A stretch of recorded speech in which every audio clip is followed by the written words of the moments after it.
ನೋಡಿದ್ರಲ್ವಾ ಈ ಮರದ ವಿನ್ಯಾಸವನ್ನ? ಇದರಿಂದ ಗಾಣದೆಣ್ಣೆಯ ಒರಳುಗಳನ್ನು ತಯಾರಿಸ್ತಾರೆ. ಹಿಂದೆ ಕಬ್ಬುಗಾಣಕ್ಕಾಗಿ ಈ ಮರವನ್ನ ಉಪಯೋಗಿಸಲಾಗ್ತಿತ್ತಂತೆ.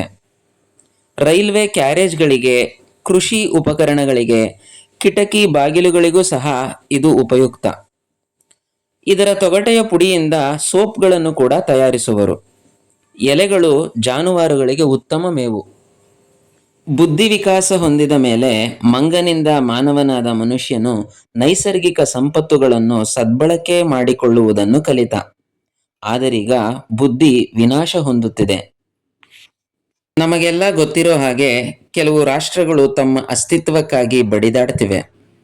ಈ ಸಂಗ್ರಾಮಗಳಲ್ಲಿ ತಮ್ಮ ಪ್ರಜೆಗಳ ಮೇಲಿನ ಕಾಳಜಿಗಿಂತ ಸ್ವಹಿತಾಸಕ್ತಿಗಳೇ ಎದ್ದು ಕಾಣುತ್ತಿದೆ.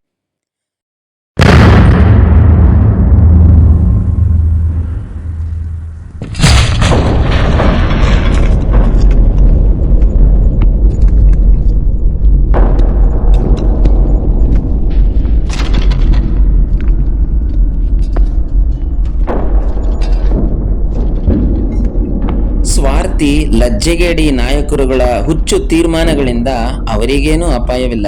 ಸಾಯುವುದು ಸೈನಿಕರು ಹಾಗೂ ಅಮಾಯಕ ಜನಸಾಮಾನ್ಯರಲ್ಲವೇ? ಇವರ ದೊಂಬರಾಟಗಳಿಂದ ಬಡವರು ಹಾಗೂ ಮಧ್ಯಮ ವರ್ಗದವರಿಗೆ ಹೊರೆಯಾಗುತ್ತಿದೆ. ಮುಗಿಲೆತ್ತರಕ್ಕೇರುತ್ತಿರುವ ಹೊಗೆ, ಧೂಳು ತುಂಬಿದ ಭೂಮಿ, ನಾಮಾವಶೇಷವಾಗುತ್ತಿರುವ ಪಟ್ಟಣಗಳು, ಸಾಗರಗಳಲ್ಲಿ ಸೋರಿಕೆಯಾಗುತ್ತಿರುವ ತೈಲ, ಅಸುನೀಗುತ್ತಿರುವ ಜಲಚರಗಳು, ವಿಷಾನಿಲಗಳ ಸುಪರ್ದಿಗೆ ಸಿಲುಕಿ ಉಸಿರುಗಟ್ಟಿ ಸಾಯುತ್ತಿರುವ ಪ್ರಾಣಿ ಪಕ್ಷಿಗಳು, ಪ್ರಕೃತಿಯನ್ನೇ ಸರ್ವನಾಶ ಮಾಡುತ್ತಿರುವ ಪಾತಕರಿಗೆ ನಮ್ಮ ಮಾಧ್ಯಮಗಳು ದೊಡ್ಡಣ್ಣ ಎಂಬ ಹುಸಿ ದೊಡ್ಡಸ್ತಿಕೆಯನ್ನು ನೀಡಿರುವುದು ವಿಷಾದನೀಯ. ಕರ್ಪೂರ, ಗಂಧದ ಕಡ್ಡಿಯ ಹೊಗೆಗೆ ಮಾಲಿನ್ಯವೆನ್ನುವ ಪಾಶ್ಚಿಮಾತ್ಯರ ಮತ್ತು ಲದ್ದಿ ಜೀವಿಗಳ ಕಣ್ಣುಗಳೀಗ ಕುರುಡಾಗಿವೆ. ಈ ಕದನಗಳಿಂದ, ಯಾರದೋ ದುಡುಕಿನ ಮತ್ತು ಕೆಡುಕಿನ ನಿರ್ಧಾರಗಳಿಂದ ಪರಿಸರ ಅಸಮತೋಲನ ಉಂಟಾಗಿ ಜನಸಾಮಾನ್ಯರು ಮತ್ತಷ್ಟು ತೊಂದರೆಗೆ ಸಿಲುಕುವುದಂತೂ ನಿಶ್ಚಿತ.